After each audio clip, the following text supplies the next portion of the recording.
Right now, the government is outlining some plans to address human trafficking. And moments ago, Secretary of State Antony Blinken releasing a 2023 human trafficking report. This year's data includes 188 countries and territories, including the United States. Joe Khalil is with us live from the nation's capital with the latest on some of these numbers. Eye-opening, Joe.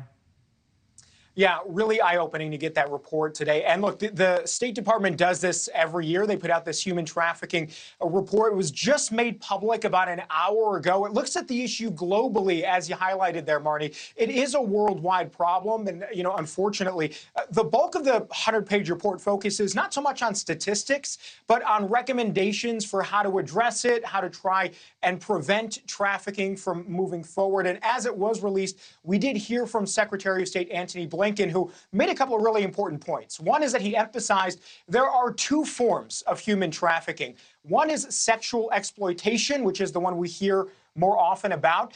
The other form, which is maybe less talked about, is forced labor.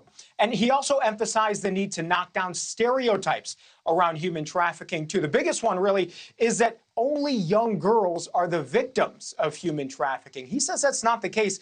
He says the number of young boys and young men who have been trafficked has increased fivefold over the last couple of years. It's a really important thing that often gets overlooked.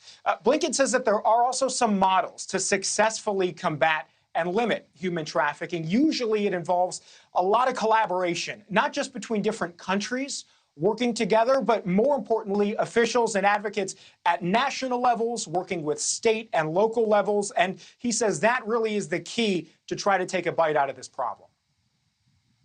We simply need all hands on deck. We need law enforcement working to prosecute traffickers. We need social workers providing trauma-informed care to the victims. We need advocates holding governments accountable. We need communities coming together to support the survivors.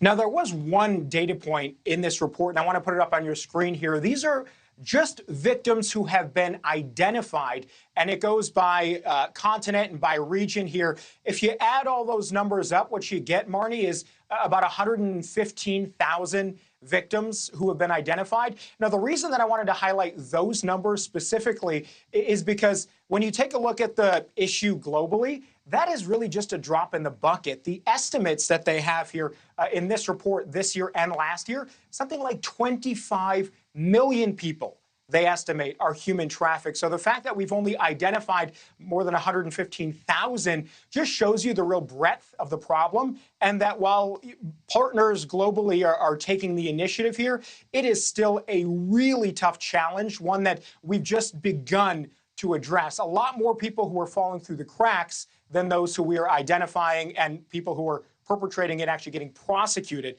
So a lot of work left to do, Marni. Thank you for watching. Go to NewsNationNow.com to find NewsNation on your television provider. And don't forget to click the red subscribe button below to get more of NewsNation's fact-driven, unbiased coverage.